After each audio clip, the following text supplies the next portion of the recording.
Hello, this is Andrea from Our Daydream, and today we have a special guest. His name is Michael Ragozzino. He is a minister of God and pastor at Three Seas Church, famously known as Machine Gun Preachers Church. Michael not only ministers at Three Seas, but he ministers internationally. His ministry is focused on bringing God to our walk into our hearts, and he also speaks about his journey from addiction to freedom in the Lord. So without further ado, here is Michael. So how's your day? It's going good. Yeah, we got a lot of work to do. I got a couple guys out doing different jobs and different things, so Yeah, it's cool. good. How's So yours? yeah, it's been productive. Them are always a good day. Yeah, it's always a good day whenever there's productivity. Absolutely. Yeah. So Yep. the first question I want to go to is for me, it's like God laid it on my heart at the beginning, that basically it was like I was awakened, and then God was like, I want you to unite the church. And I'm like, well, what does that mean? You know what I mean? Unite the church. So after a while, I kind of started realizing that the commonality between the church was, suffering, that we all go through like suffering. So then I started ministering based on my past sufferings, my testimony. Like, this is the stuff I learned from, all this that I went to after God taught me better. And so that was my way. But I wanted to really share your testimony with everybody. Yeah, cool. Yeah, I definitely agree with that too. I mean, definitely the suffering is something that everybody, no matter what walk you're in, maybe you're not in the addiction, maybe you're not, came from poverty or the hood, you want to say, or whatever it is, everybody still has a story. Everybody's gone through something, right? So, I Yeah. mean, that is definitely something common in the churches and also coming out of it. You know what I mean? It's like our commonality is that we were suffering, but now through Jesus, through the church, and through, that we're free now. Yeah. Definitely. Um, and that I definitely agree with that too. And without the church, I'd still be out there. Yeah. And I'm not even saying the actual building, but like the people of the church, the ones Yeah. that love, that almost annoying love, when you start coming around and they're just like all over you, like that right there is what I needed. And I think a lot of us need, Yeah. that's a huge thing. So what, do you get a lot of addicts that watch this? I There's people from all different walks of life. I'm very blessed that different age groups, different backgrounds, even different religions. Yeah.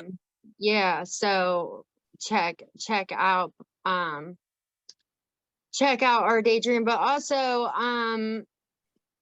it's what I do, like working in a rehab and stuff like that, and I'm really passionate about it. But and then I fought my own demons myself, though I didn't need detox. I kind of was able to save myself before I hit that point. I kind of wish that back then rehab was more talked about. You know what I mean? Like, it really wasn't in 2011. Like, rehab wasn't as well known as it is now. Like, people weren't really talking about recovery.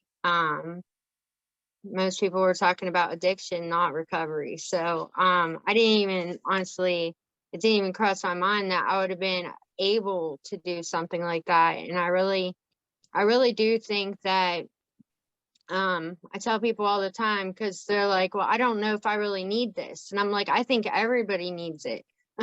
Like, I think everybody needs like 30 days. I So used to say that about prison. I used yeah. to, everybody would be like, you're crazy. I said, man, if everybody went to prison for 30 days, Right. really look at their life differently. You know, Right.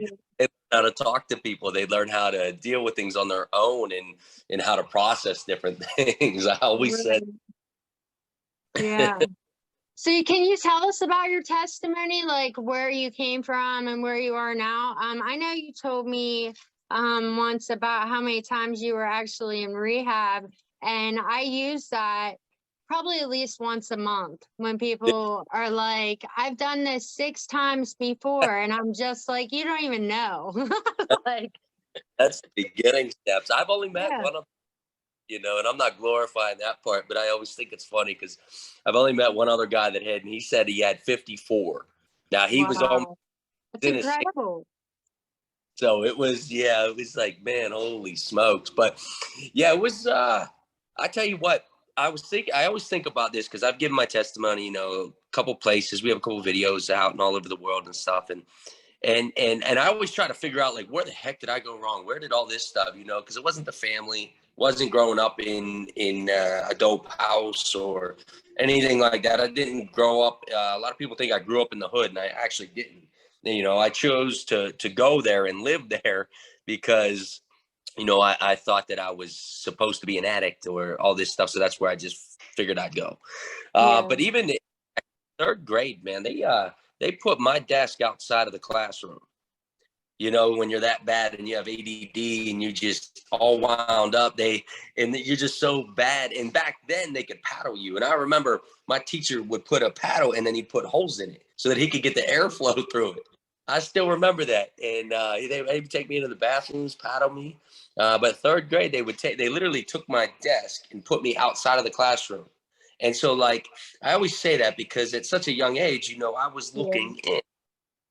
And that I think affected me because in fifth grade, I was already bringing the little airplane bottles of alcohol to school, you Yeah. know, and I know it doesn't do nothing now, but you're taking, you know, a bunch of Tylenol, a bunch of all this stuff because you're just trying to feel something. You know, Yeah. I excluded, I was different, I was crazy, I was loud, I was extra, you know, so I just started on that path at so young. In fifth grade, I got kicked out of public school because I was too much for them. And they basically called my mom and said, hey, either you take him out or we're going to expel him and then it'll be on his record and all that stuff. And my mom had a good friend, a Christian friend, right? And, you know, we weren't a Christian household. I wasn't grew up with God. I didn't, none of that. So we ain't praying. We ain't sitting at the table eating dinner. There's, you know, I don't have a dad. He ain't around. He came around one time, Yeah. 18. But my mom takes me out and she says, hey, boom, we're going to take you to this other school. It's a Christian school. And I'm telling you, that's my first experiences with believers and all that stuff. And I just thought they were crazy. Crazy. Y'all are just, why y'all smiling so much? why? What is all this? Like, what are you laughing for? You ain't making no good money. You ain't none of y'all driving no Mercedes. None of you guys, like, I'm young, you know what I mean? Thinking about all this stuff. And I'm like, why are you happy?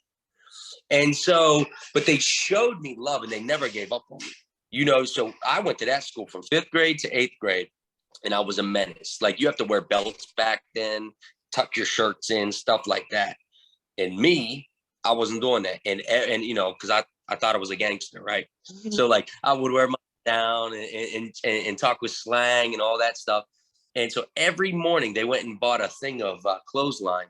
Every morning they'd make me come into the office and make me a belt. I remember that every morning I would go there, and I thought these people hated me. Come to find out later on in life, man, they were praying for me. That whole place, I knew it. And but unfortunately, at eighth grade, I was just too much for them, also. You know, because at the age of 12, I'm already smoking weed.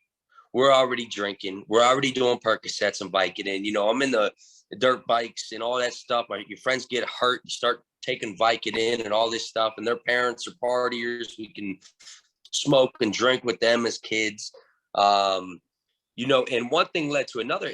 And before I left that Christian school, I'm trying to think, because I was in seventh grade, somewhere in there, is when I tried heroin. See, I tried heroin before I knew that it was heroin. That's how Yeah. nuts it was. Like, I only knew it as a stamp bag. I had no idea that it was heroin. If I did, I might not have did it. I probably would have, but I don't know. So young and so dumb that I just wanted to fit in, right? I just wanted to be somewhere. And so that literally started it. And I didn't do it every day. I didn't do it constantly all the time, but I would do it here and there. The smoking weed every single day. And then 8th grade, I became too much because I would be smoking it at the Christian school. They'd be trying to pray for me. I'm out back smoking a bowl. It was just, they eventually said, listen, you got to go. So I left that school. They let me back into public school my 9th grade year, my freshman year. Now I'm already, by the time I was a freshman, I was already doing heroin every day. Smoking, drinking, acid, just everything, And I remember my last day of school, midway through the freshman year, and I took acid and a bunch of stuff before I went to school and kind of lost it. Flipped out on a couple teachers and got expelled permanently from any public school district. So 9th grade, they kicked me out of all schools and I started homeschooling. And my mom is I love her to death, but that's another story. She enabled me a lot just through her love, not by putting her foot. They figure it out. She always said, I'm too much for God. So she had to help God with me, and now she's coming around and understanding and realizing, you could pray for us, but but it kicked me out of there. And that was the end of my school. So at the end, middle of 9th grade, that was it. I would just cheat off my mom's books, all that stuff. Continue literally just getting high every day. My mom moved to Ohio, which then made me homeless. So I was homeless at 17 years old. Tried to stay at my sisters, my aunts, and different things. But, through the addiction, I would just rob them, steal, go do all that stuff. I was never incarcerated until I was 18 years old. So what's even crazier with 31 rehabs and 6 years incarcerated altogether through county and state time, none of that even started till I was 18. So if you look at my time frame of when I started getting in trouble to where I stopped, I don't have a whole lot of street time. When I'm out, I go hard and then end up getting arrested or back in a rehab. It was cool. Like it was, that's why I was so messed up in my mind, because I was like, this is who I was born to be. Yeah. You know what I mean? Like, this is who I am. So I'm going to be really good at being a junkie. I actually enjoyed it. People would hide their track marks and stuff, and I would wear no shirt or a muscle shirt, and I didn't care. Yeah. I am, and this just went on. I mean, the same stuff, living homeless, living in dugouts, living in playgrounds, abandoned buildings, everything that I could do just to get by and get high. I've been at the lowest count change and, been not top dog, but selling a good bit, and did that for so long. You do it for so long, you don't ever think there's a way out. Right. I mean, I sit back and reflect nowadays, and I'm like, how? You couldn't pay me enough now. Yeah. But and when you're in it, and if anybody watches this and they're in the middle of it, it's just like, how do you get out? And it's, you get people that actually care about you, and you gotta put some work in too.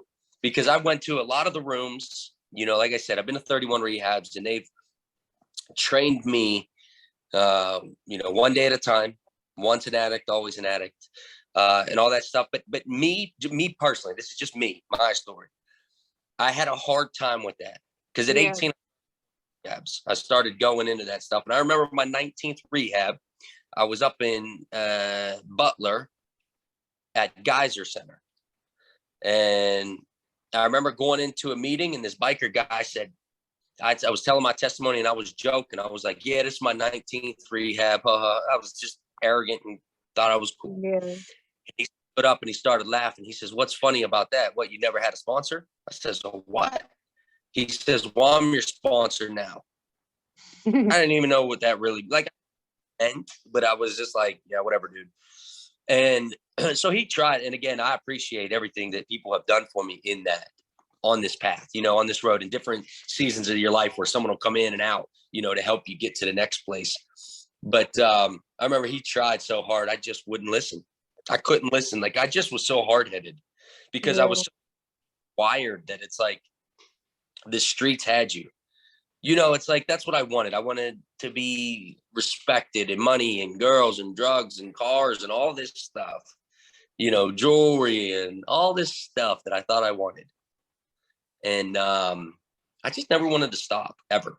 I never did, in and out of county. It was never a punishment. I'm a knucklehead. I'm a jokester. So I would go into county. I like playing cards. I could eat soups and make chi-chis all day long, and I'm good. We'll just clown and just have fun and play ball and all that stuff. So jail wasn't a consequence. Prison wasn't a consequence. When I went, so I was doing all this stuff, moved to Ohio. My mom, she moves out to Ohio with this guy. A couple years later, she, we talk all the time, but a couple years later, she's like, why don't you move out here? It's beautiful. And again, my mom, I love her, but she's a little naive. She's never cussed, never smoked a cigarette, never nothing. Mm-hmm. And she says, it's beautiful out here, right outside of Cleveland. And she says, there's no drugs around here. I love it when people say that. Like, what? Where's this? And they put me in Euclid, Cleveland, Cuyahoga County, where the dope is cheaper, better, and easier to get.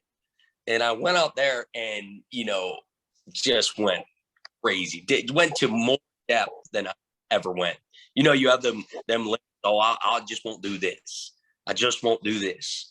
I won't do like all of these things. And there's nothing I don't think out there that I haven't done to get money. Yeah.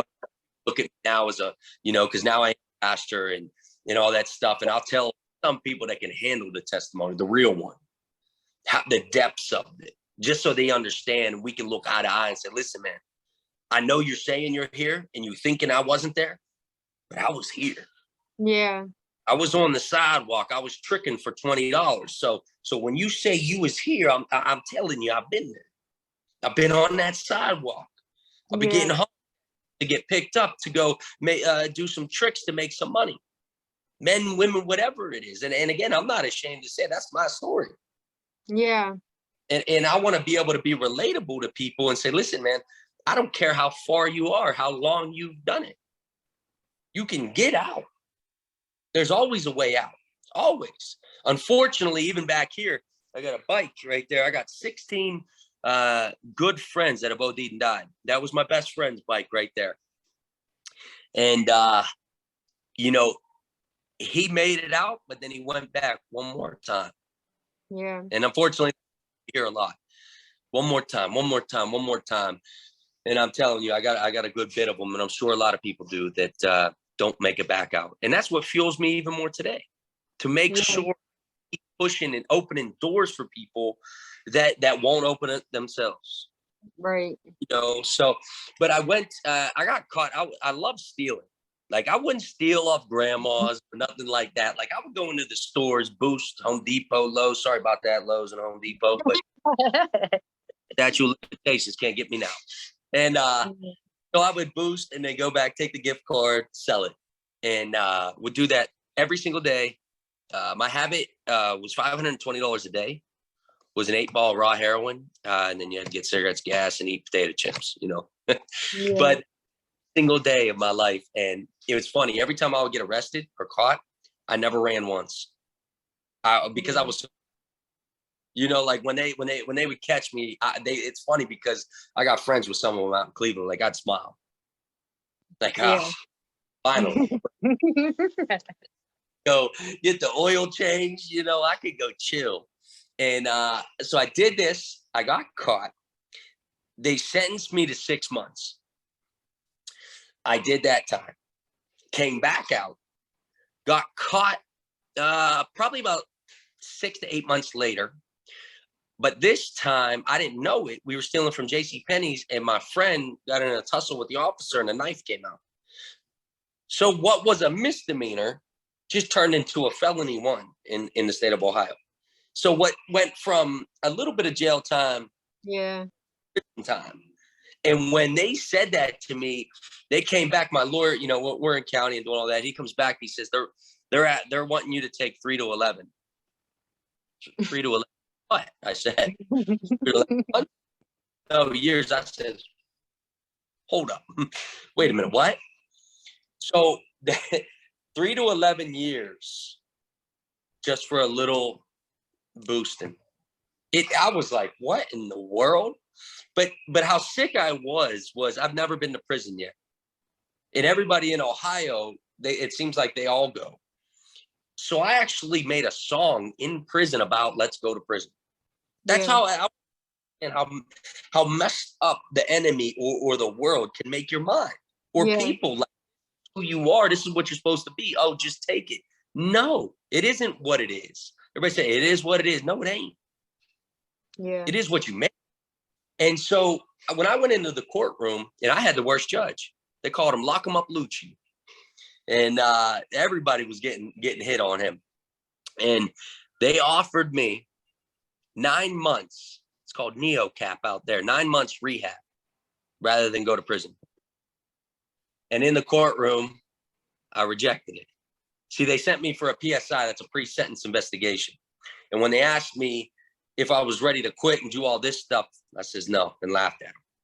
So when they said that in the courtroom, the judge, it was like a movie. The judge took off his glasses and laid it down, and he's looking at me. He's like, there's no help for you. Now, the state of Ohio deems me unrehabilitatable, which means when they sentenced me to prison, they said I'm not going to change. Judge Lucci actually said that I'm going to die this way. There's nothing anybody can do. I'm too far gone. And he said, I'm going to give you your wish and I'm going to send you to prison. Now, they only gave me 12 months. They gave me 12 months. And matter of fact, they gave me only 6 months probation with that, which is unheard of too. The way that they said that they wanted the time I was in Ohio, I was locked up more than I was on the street. They wanted me out of their state. Yeah. So I went and did all that stuff. I get out, got high on the stairs of the Cuyahoga County courthouse, shot up right there on the stairs. 33 days later, I got caught in another Giant Eagle stealing. They sent me back to county jail, gave me 6 months. The judge went on video camera almost like this and says, hey, are you done getting high? I says, no. He says, then I'm giving you 6 months. Now, 3 months into that sentence, I'm sitting there watching TV and they call my name and they say, pack it up, means you're leaving. Because I'm a knucklehead, I hit the button back and I says, where am I going? I ain't going to, like, I'm here, I'm home. And they says, no, you're leaving. Sounds crazy. 3 days prior to that, a guy called me out of the pod. They called me on a furlough, playing cards, hanging out. This guy comes in. Yeah, I've never met him. I don't even know who he is. I tried to find him now. I tried to have my mom find him. Nobody knows who he is. He came in and he looks at me and I'm like, can I help you? Because usually a furlough is if someone dies or something like that. This is what he said. He says, I'm here to give you a message. He says, you've lived your life long enough for yourself. Now it's time to live for God. This guy has no idea who he is.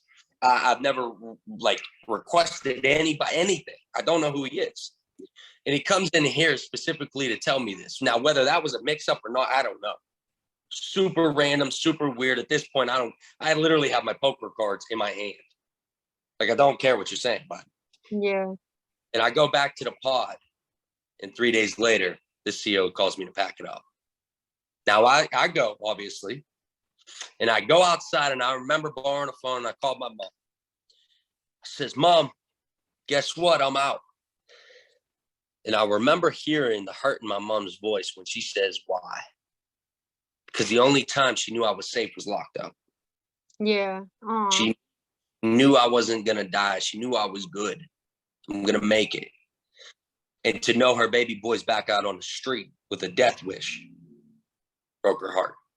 Yeah. Now, she still came and picked me up. I agreed. She says, will you please go into this program? I says, all right. It's down in Pittsburgh, back home. She picks me up in Cleveland. I had to get dope one more time, just one more. You know, I got hot all the way there. All the way there. I end up getting there at night, down in the hood. Now later on, I found out I actually I used to cop bricks at the end of the street. I didn't know that when I got there. It took me a few months to realize where the heck I was. But they took me into that house that night, and I woke up the next day. First time in my life. Now, all the addicts are going to understand this, because there's something inside of you that most of the time you don't even want to get high, but you need to. It's like that draw that you're crying. You're like, no, but I need to go. It's that little thing, like we couldn't get rid of it no matter, I don't care if you took Suboxone or methadone or whatever it is. It's like that hot, like I need it. Yeah. For the first time in my life, that was gone. I woke up literally, I had no idea what that was. And from literally that day, like you can't, the discipleship program I went to was 9 months. No smoking, no cussing. You're in church every day. You're doing work services. You're doing all this stuff. It's what I needed at the time. But the people that did it were just like me, but they were just further ahead in their walk. Yeah. You know, pastors loved on people. They were tatted up. They were felons. They weren't so cute and cuddly. They were a little rough. But that's what I needed. That's who I needed. Yeah. And so when I went into that program, it was so weird because everybody in my life has always told me they're done. First time I met my dad, he said I had to change this, and this for him to accept me. That's the last time I ever seen him. Because I had to always change and do all this stuff, and I was too much for everybody.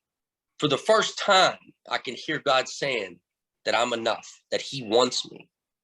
Now, it wasn't right away, boom, boom, boom, but because that feeling was gone and I've never had that, I gave it a chance. Yeah. I still thought that people were weird praying and doing all this stuff, but I was like, I would always be at the back of the church like this. And I'd be looking at people, measuring them up. Like, I'm serious. I'm sick. I'm messed up in the head. I'd be like, man, I could beat them up. Yep. Yep. That's all I would do. I would clown on people. I got no tattoos, nothing. Like I was just mean. Yeah. But I stayed. And after a little while, I started like moving up a couple rows in the church. And before I knew it, I was at the front of the altar with my hands up and just saying, man, this feels better than anything. Yeah. See, I'm not a very smart person, like book-wise. Like I'm not, I can get this thing because to me, this lifestyle is better than eating out of the dumpsters that I have. That living out of the dumpsters and all that stuff. This is way better. And it was just a peace that I've never had, a freedom I've never had. And it was Jesus that did it for me. And now it's not just the idea of Jesus. It's not just reading the Bible that does it for me. There's an actual tangible feeling that I get from it. You know, because a lot of people be like, well, how do you actually feel it or talk to him and all that stuff? I says, I don't know. I says, my relationship with him, he understands who I am. And we talk in different ways that I'll understand. Yeah. Whether it's a sign, whether it's, you know, I'll ride my dirt bike and go sit on a mountaintop and look at his beauty and whatever it is. Yeah. But from that day, man, I just, I've been down for so long. Once you're in the hole for so long and you get a little fresh breath, you can keep that. It's a little bit of work and people are going to aggravate you because a lot of people go backwards because they get aggravated at someone or something screws up or someone leaves them, a relationship or something happens. Someone passes away and then they go backwards. Well, that's their choice. They don't have to. Yeah. I'm destructive in my life, but I've always stayed focused and said, man, I'm out of that pit. I ain't going back, man. Them sidewalks are cold at night. Yeah. You know, them dugouts are lonely. And so I went through that program. I started leading that program. You know, in that they says, because I was a part of a church network, City Reach down in Pittsburgh, they took urban people and made them church planters, pastors. So they took who we were filled us full of the Holy Spirit and fire of God, and let us out on the streets and said, here, go build a church. That's And awesome. part of that network, and we ended up opening recovery homes. The ones that I was in, we started, that was the fifth one they opened. By the time I was done, we had 24. You know, we had 6 churches. By the time we were done, there was 100. There was a lot of stuff. Then I went to the Assemblies of God ministries, certified through them, and just continued on this path. And even that whole network that I was a part of at that time, in that season of my life, they fell apart. And that's where I had to make a decision. Do I just crumble? Do I just go back to regular? You know what I mean? Or do I take this? Because now I'm looking at all my other addicts out there. Who's going to help them? Like, I knew this is what helped me. I know that there's other ones like me. You know, maybe 31 rehabs and been down for so long and started at a young age. Maybe you only been on it a year or something like that, but you needed a little hard-nosed, in-your-face love that says, yo, bro, let's go. Because a lot of people, because they can't open the door. For one, they're too lazy to open the door. For two, they don't know how to open the door. And for three, it's a lot of work to open it. Yeah. People that are going to open the doors and just say, come on, follow me. I'm going to show you how to do this. I'm not going to tell you how. I'm not going to show you in a book how to do it. I'm going to live it with you. And that's what these homes did. So at that moment, I didn't have no money. I was working for the ministry. I mean, ministry don't pay, you know. So shout out to everybody who's doing ministry. I'm believing God's going to multiply their ministries in a financial way, because God, that a lot of us do this for change. We don't do it for a lot of, we do it because we need to do it for our brothers and sisters and to be fulfilled. But as long as we stay consistent with that, God's going to overflow that. Just like this podcast, overflow this thing now. He's going to continue to keep blessing it and moving it forward. And so I had a moment, I didn't really have no money. I didn't have no business. I didn't have work ethic. While I was in that home, though, my mom loaned me $500. I bought a Cavalier. And I remember I went and did 1 yard. I borrowed a weed whacker and I cut that yard. And with that money, I went and bought a pair of like hedge trimmers. And I did one more job. And before I knew it, I had a little mower and everything out of the back of my little car. And the little bit of money I had, I ended up doing, the Lord led me to this guy who owned 30-some properties in the north side of Pittsburgh. And I started mowing his lawns.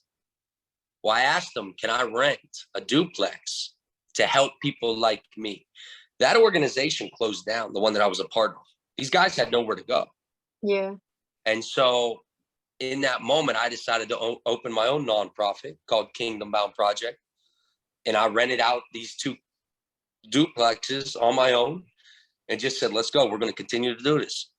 We continue to minister and keep doing this and bringing guys. Dude, we had 25 people in the one side of the duplex, just on top of each other. But they didn't care because there was somewhere safe. There was a brother looking out. Like, it was what everybody needed for that time. And people are going to get in rough spots in their life, even after they're recovered and in their journey years later, that things might not work out. And that's where you're at. You got to make a decision, but God's telling you to keep on. Yeah. You got to keep going through that rough patch, because afterwards there's some of my best friends I just came back from Africa with. We're going all over the world now, preaching the gospel and living our dreams and stuff, because we stuck to it. Wasn't always easy, always came out of my pocket, wasn't just fun to do it sometimes, but I had to do it because, you know, the rooms were great for some people. And again, I don't knock it. I don't know, you know, do you go to the rooms now or you're not? Like meetings like NA and AA. So, I don't do that because I have a hard time saying that I'm an addict being born again. So yeah, so like that was something that I really wanted to hear you speak about too, actually, was because I think that if it was that I woke up every day calling myself an addict, or an alcoholic, it's like if I have a bad day that day, you know, I have that programmed into my mind, but instead I see that as somebody that is no longer alive in me. Like I killed that person and I'm not that person anymore. But the NA and AA community, though, I love all the principles and, you know, the spiritual principles behind it and everything like that. I'm just like, but I don't think that, like, a lot of times whenever people leave the rehab, I'm like, leave the addict at the door. You're in recovery now. But Yeah. that's a horrible thing to say, though, because I'm also saying you have to go to meetings and stuff. Like, you need to get a sponsor because you have to have somebody to talk to when your mind starts working against you. Right. Whenever they're going to go there, they're like, oh, no, no, no, you're an addict. You're an alcoholic. It's so difficult, but it is the what are they? The steps. Yeah. They're very similar with the walk with Christ, you know, 1, 2, and 3. It's the same as the biblical, yeah. Like it's those things, and doing the self-inventory daily and being nice to the next person, putting on the next person, doing all that stuff. But I agree with you, because if a bad day happens and I have to look at myself like an addict, I'm going to respond like an addict does. Yeah, yeah. You know, yeah, Corinthians, that's going to be the first thing I would do. 2 Corinthians tells us that when we accept Christ, we're made a new creation. Yeah. I've hung tight to that, because if I have to call myself an addict, we see where that got me. Yeah. That's one that I got, that I can be. Yeah. Now I got over 20 years and such in the rooms, and shout out to y'all. If that works for you, do it. Keep doing it. Stay sober. Right. I agree. For me and for my flock that I shepherd, you know, if they want, I got people in my church now that some of them go to the meetings and stuff like that. Man, that's great. But then they also come to the Bible study and get filled up so that they can get their new identity. Yeah, and I think that that's like the missing link too between somebody that's recovered and, you know, hating their life and somebody that's recovered and, you know, is enjoying their life. Is I've noticed in my walk and all the people I've met in recovery, it's like if you're not really doing like the whole Christ, going to church, you know, the biblical and all that, like they're more so like stern with their life rather than, you know, carefree and fun and happy and things like that. But I've also looked, like, I think a lot of people still stay in the rooms, and not everybody, but because they do, they have picnics, they have different things, they go out, they go bowling, they do life. Yeah. See, that's what churches I wish would grab, because like mine, I'm very firm on it. Like, we have to do life together. We have to go bowl, shoot pool. We're a little rougher. I'm gonna be honest with you. Like, I run a church that's owned by Machine Gun Preacher. You know, if you see in the back, I mean, I'm in a Harley man cave that we got up here at the offices. You know, we have dirt bikes and Harleys, and we play sports and ping pong. I mean, it's amazing. But we're always doing something, fish derbies, hunting, because I need to keep people busy. We have to stay busy because our minds, it's just, we go 1,000 miles, most of us. And so we're okay with relaxing and being in peace. But there's also times that I don't want to be alone. I want to go hang out with people. I want to talk. I want to hear testimonies and do different. I want to go to the streets and see the next one that's suffering so that I could tell them that there ain't a way, or there's another way rather than staying in where they're at. Yeah. And something big with us is that because we've opened these homes and opened these doors, you know, I have a couple businesses now, landscaping, moving, and certain other things that now we don't just take them off the street and help them. We hire them. You know, we help them pay their fines, get their license back, help them get, I couldn't even tell you how many cars we help to help people, because it's more than just, you know, I can't stand I can say it. I can't stand a Christian that's just going to tell you, I'll pray for you. Yeah. I appreciate that prayer if that prayer is all you got. Yeah. But if you're in a place where you can, and you'll say, I'll just pray for you. Yeah. God's asking for action sometimes. You know what I mean? Like don't step past your brother that's laying on the street, like the priest. And that's one thing, you know, a lot of my people, they say you're a little too much giving. You're a little too much. God's a little bit too much for me. He Yeah. should Amen. ratchet. Like, there's no reason I should be where I'm at, traveling Right. the world, preaching to people, doing all this stuff when I'm just a hood rat that was a junkie sleeping in a dugout. But because of that, because he set me free out of that, everything's his. You know, Right. every day is his. Breath is his. Everything that I do is for him, for the kingdom of God. It's not for myself. And since I've done that, I found so many more resources coming in, not to put in my pocket, but to help the next person. I And love again, that. that's step 12 right there. Yeah. Right? That's helping the newcomer, the next person. We're constantly getting phone calls, and I'm talking to the family members and all this stuff to help them figure it out, because all our programs are free. Because again, once you go to so many, you're high risk for insurance. You know Right. that they don't pay for you to go to rehab anymore. So we created ours free, because we're giving you the rehab mentality, thought process, morals with Christ morals, and we're Right. blending together so that you're productive. You know? Yeah. I was like in group the one day, and I talked about to the client about my ideas behind it before of, you know, calling yourself an addict or an alcoholic. And, um, you know, a lot of people in recovery, call that out, they get really heated really quick. They get, they get really mad. But, so I was in group the one day, and the client was actually like, "Hi, I'm so and so, and I'm in recovery." And I'm like, "Wow, like why is NA and AA not adopting this?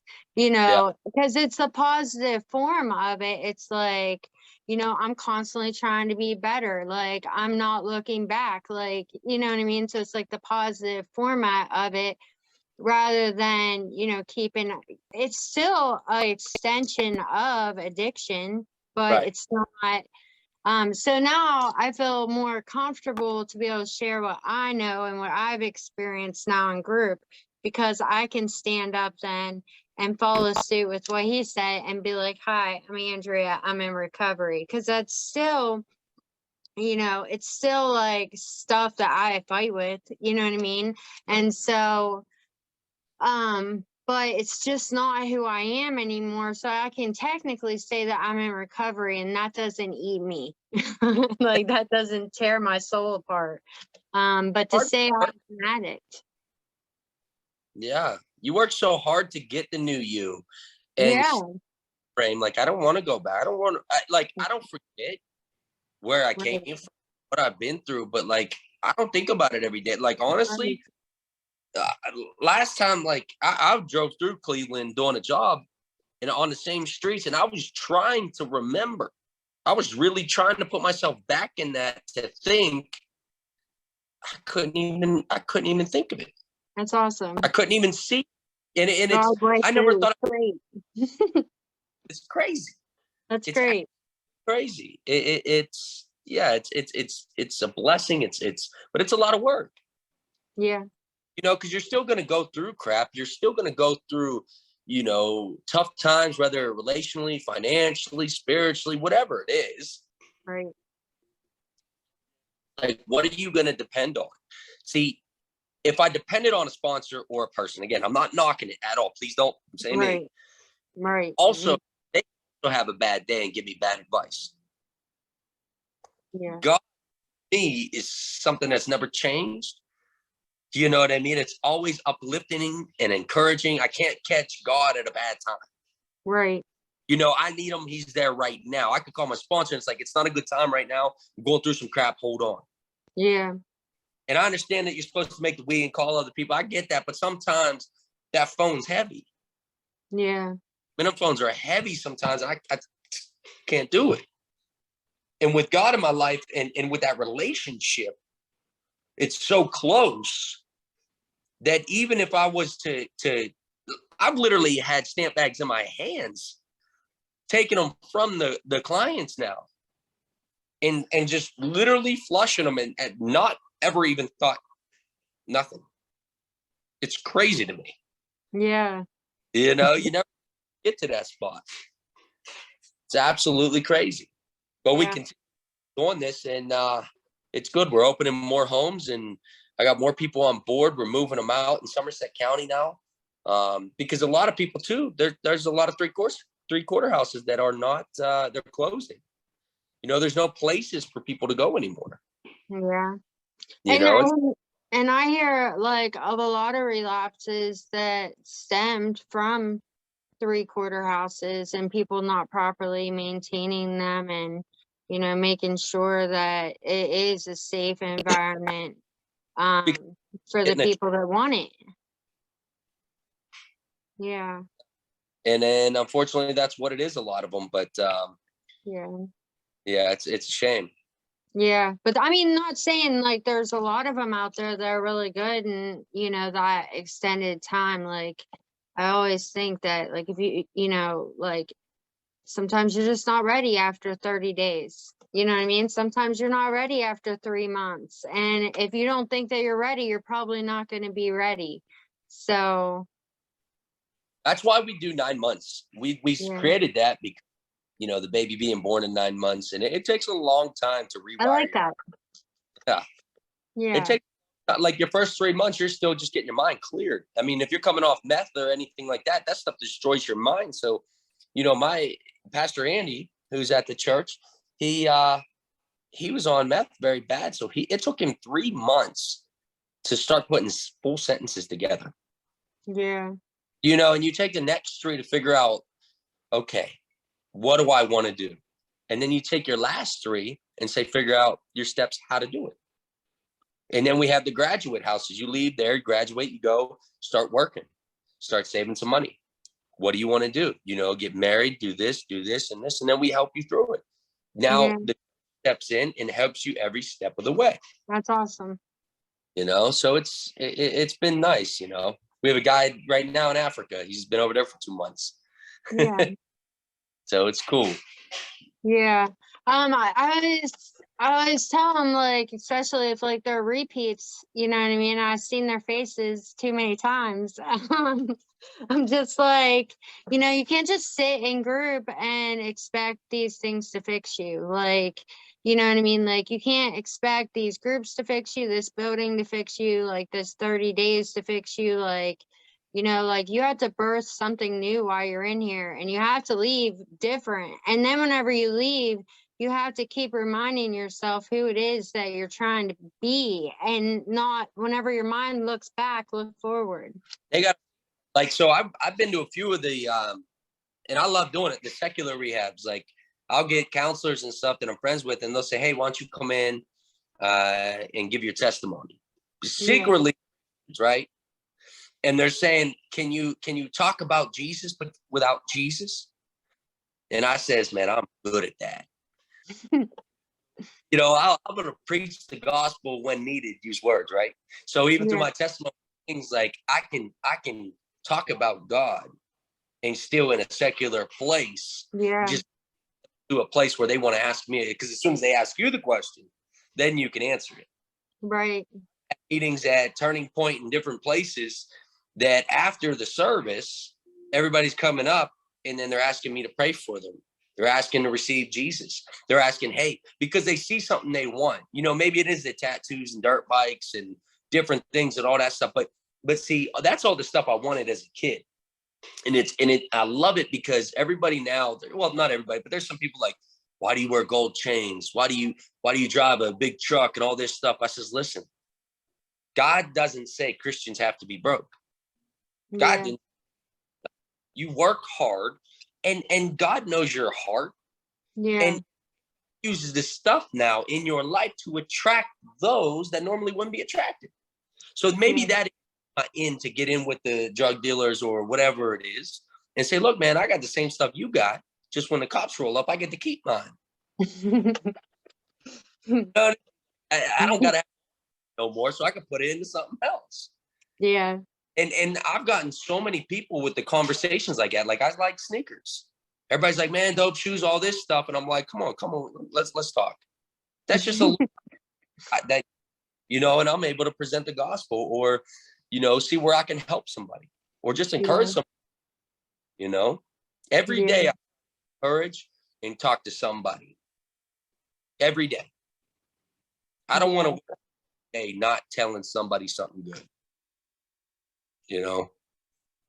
Yeah. I think it's your childlike nature. Like, you're so joyful and free, like, and you enjoy it, like, you're fun, you know what I mean? Like, your ministry is like that. You bring that not only into like what you're doing for the adults, but the children are just like so excited whenever they come to church. And so, and I tell people that often, is that, because as I come out 17 years of atheism, like, it wasn't somebody giving me a scripture that brought me back to God. You know what I mean? Like, Right. that's not what brought me back to God. And honestly, it was me just getting to the point where I couldn't go forward no more. And somebody offered me a prayer, that I was just like, what can it hurt? Like, nothing can't, it can't get any worse than it is right Right. now. Yeah, so I was like, what can I hurt? But to me, it's like, people see how you walk and how you move and how you act and your consistency. And like, it's like every day is consistent, no matter what I'm going through. It's all consistent because I know the foundation of it all. And that's God. So it stays consistent. And so they see my, being genuine and compassionate and loving and caring and stuff like that. And so that makes them then want to be like, listen to me about my faith and be interested in speaking about it and talking about it and things like that. But you have, some people that have it in their thought that, only a scripture can do that. But I'm like, no, you have to walk it. It's a lot easier for like myself to walk it than to soak the scripture up. Yeah. I pastors, Nick and all that, man, they can read something, boom, they remember the whole thing. Yeah. So people watch me, like you're just saying, and that's a big thing to me because I tell everybody, like, make your moves as everybody's watching you, no matter where you're at. Your Yeah. house, Yeah. your life, your boyfriend, girlfriend, kids, whatever it is. Make sure you're always doing it like people are watching you, because somebody is, Yeah. and you can be the person in someone else's life that changes it, that saves their life, and that Yeah. does someone so much more than anything else out there, than any drug or alcohol or anything out there. Yeah. Kids coming up to me when they lose a family member, and they're crying, but they still have a hold of Jesus, and these are young kids that got this. It's I go to, awesome. we have 1, 2, 3, 4 orphanages over there. I got about 180 kids over there that we watch over, that we have orphanages and truck stops, hotels, restaurants, all this stuff over there. And they call me Father Michael now, because I'll go over there and preach with them, but love on them. I'll just be there with them. Yeah. And these kids, their Bibles inside of their huts that they have, like the things we build them on our compound, their Bibles are so ripped up and so drawn in from being through the wars. Back to my own church, went to like the middle row, sat down, little seats in, opened one, took the Bible and opened it, and it broke my heart because you could hear it. You opened it. Yeah. Because it was, nobody ever did it. And it broke my heart. It was like, these kids in Africa get it. In South Sudan, hell on earth, they get it. They don't have nothing but their friends and God. And when they pray, they're weeping. Thank you, God, for the breath that I have. I'm telling you, it changes your life. Yeah. It's like, man, how do they get it and I don't? Right. So, because a lot of people say, I can't learn from someone younger. Yes, you can. Yeah. You could learn from poorer, richer, different color, different language, different country. It does not matter. Do not shut off being teachable, Yeah. Always be able to teach. And I just before I got here, I do a lot of landscaping out in Somerset now. And my buddy calls and he says, man, you're going to like this dude. That's just why. He says he is a complete atheist. and he gives me his name and stuff. I was like, thank you. This is going to be amazing. Right. I love it too. Yeah. To go in and battle or do anything like that at all. But I Right. love being me and a loving Christian and always love and always that, because we can be friends. So I play volleyball, right? I play volleyball with the gay and lesbian community. Okay. I didn't know that when I joined it in Pittsburgh. I just wanted to play volleyball. My friend like points me in this direction. I go there, and there was the rainbow flags, and the guys' shorts were like super tiny and all that stuff. And I'm like, and then I meet my friend Dwayne. He just comes up, shorter, black, gay, conservative, Democrat. I'm complete opposite. How can we be best of friends now? We were at a volleyball tournament. There was literally 4 of us from 4 different viewpoints, completely over gun control, over all of it, everything. Yeah. And we were there talking, laughing, even though we were on different sides and different opinions on things, we were still able to all be friends. Now, how is it possible when everybody else, if you're for Biden, you're evil. If you're for Trump, you're evil. If you're for this and that, no, it is people coming together as people and just saying, I don't care what you believe in or where you're at. We can express our own opinions and we can see why or where and all this stuff. But at the end of the day, we should all still be able to respect each other. Right. They sat me down. We went to dinner and they sat me down. They says, how can you sit here with us? And I always joke with them, obviously, like everything I do is a joke a lot of times. And this was a black lady who was a lesbian. And so there's like 10 of us at the Cheesecake Factory. And I says, what do you mean? She's like, how can you be here with us? I was like, what, with women? And I was like, what, with black people? She says, no, the lesbians and gay and all that stuff. I was like, why? They were like, because aren't you a preacher? I says, yeah. She's like, well, how can you do that? I was like, well, if you asked me if it was in the Bible, what's right or wrong and all that stuff, I could show you. But you didn't ask me. You and God. I'm not here to condemn you and beat you over. If you ask, we can do it as friends. But that's on you. If you don't want to ask me, you know where I'm at. You know what I do. Preacher now. You know, I'm sowing seeds wherever I go. That's what I'm doing. Right. It's, as soon as they take a little bit of it, boom, come on. Now I got about 5 of them going to come out to the church. Yeah. Now I have church and everything because, and I told all them, I said, listen, all you going to see out here is Trump, Trump, Trump, Trump, Trump, Trump, Trump, Trump, Trump, rebel flag, all this stuff going down. And they're like, you just got to protect us. I said, I got you. But it's all, and then they can receive whatever you have to say. Yeah. You know what I mean? You ain't doing it out of way or do it this or that, or this is the right way, that's the wrong way. You ain't never going to catch fish like that. Never. Yeah. And people are so mad. If they stop believing, they usually have so much animosity and anger towards it. So it's like, you can't just shove it down somebody's throat that doesn't believe. You have to walk it. And then whenever they, whenever you say small things like praise God, or whenever they say Jesus Christ, I'll be like, my Lord and Savior, you know what I mean? And then they'll look at me and start laughing. And I don't know if you could see it, but if you could see it, I have it tattooed on my arm because that's, him. So when they'll say something, I'll run up to him. I'll be like, no, say it to his face. You know what I mean? Yeah. But in all reality, like most people, right? Would you rather be talking to a loving atheist or an angry Christian? Right. I'd rather take a loving atheist. Right. Because the angry Christian or whatever, that they ain't doing it right then. I don't want to do that. Yeah. I don't want to do, you know what I mean? Like, I'm not in this, that I didn't change my life to give up. I enjoyed running and gunning. I loved it. I enjoyed it. I'm not going to give up something that's going to make me angry or just, ugh. Yeah. I got to have fun.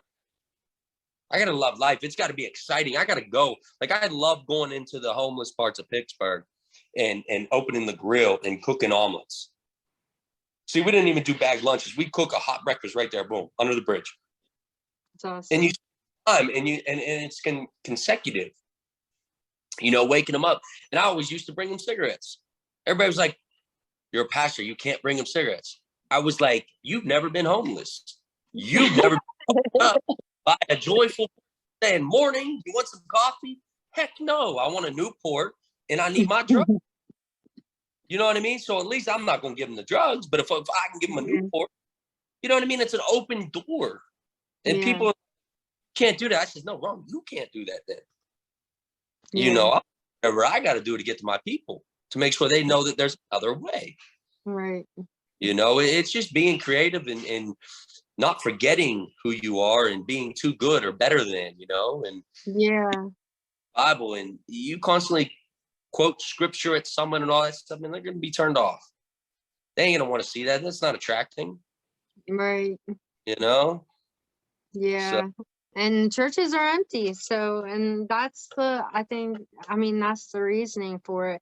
I think if all churches could, come to your church and just like all the pastors would come to your church and just sit down and like, see what you do for the kids and, how excited you get everybody. I think that, people would leave the church a different type of way and, be talking about all these events and stuff, and it would bring more people back into the church. Like, it really needs to be something fun. You know what I mean? Like, it is something to rejoice over, not just be like, "Oh, I gotta do this." You know what I mean? Like, it should be something exciting and fun. Yeah. Well, most people, and I love it out here because most people, if you see it any Sunday, nobody wants to go home. Yeah. They're downstairs playing ping pong. Luckily, we got a pond with fishing and all that stuff. I mean, every weekend almost, right after Easter last year, there was, I don't even remember how many weeks in a row of baptisms. Yeah. People are wanting to hang out and cook and through all those conversations, they're getting closer with Christ and they're making those big life-changing decisions. Yeah. They're giving their lives to the Lord. They're getting water baptized. They're getting baptized in the Holy Spirit. They want to go on mission trips. They want to give. They want to do all of these. They want to serve. They want to help the kids. There's so many things to do in a church to stay active. It doesn't, it's Sunday. Right. It's Saturday. We have a big worship night. We're calling it the warfare.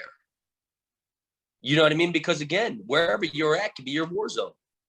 Right. Well, wherever it is, man, you got to go after this thing. You got to know that you're on a mission every day that you wake up.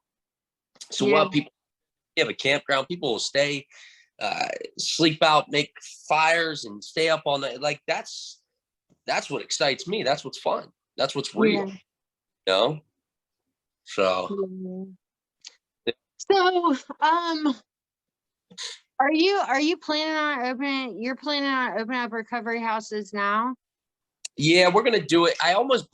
We almost started it in Boswell, but Boswell was 16 minutes from my doorstep, and I need something closer because the boys will be boys, girls will be girls sometimes in them recovery homes. And so you got to be able to get down there quickly, and I didn't feel comfortable with it. It was a little far. So we're going to create something out here, but we always put our homes in a place where there's houses in a town. Someone said, "Why don't you just put it out here in the woods, like build a place out in the woods?" So I didn't want to put them in the woods because we've always put it, so we could be the light in the community. So I'm thinking out in Central City. We're definitely going to. I looked at a couple properties, but I also was waiting because I need the leadership. I need the people because it takes a lot. It takes an army to run these things. I mean, you have Bible studies Monday through Friday in the morning, work services. You got to have a house leader, all of that stuff. You got to have lined up. So I'm directing people to Maryland and New Jersey. Yeah. So I'm still friends with 3 or 4 other pastors that have these homes in different states now. Yeah. Well, Yeah. if anybody would want to donate, how would they do that? Reach out to you on Facebook on 3Cs? On Facebook and or go to kingdomboundproject.org, I think. Just reach out to me probably. Yeah, and I'll definitely be like sharing the links for the church and stuff like that down in the description too, because you do share like the live footage too from service, just in case people were like in other countries or other states, they could still join in and see your Talk about fun sermons. So it. thank you so much Absolutely. Thank you. for doing this. Yeah, I appreciate you. Have a good day. All right. You All too. right. Thank you. All right. Bye. Bye.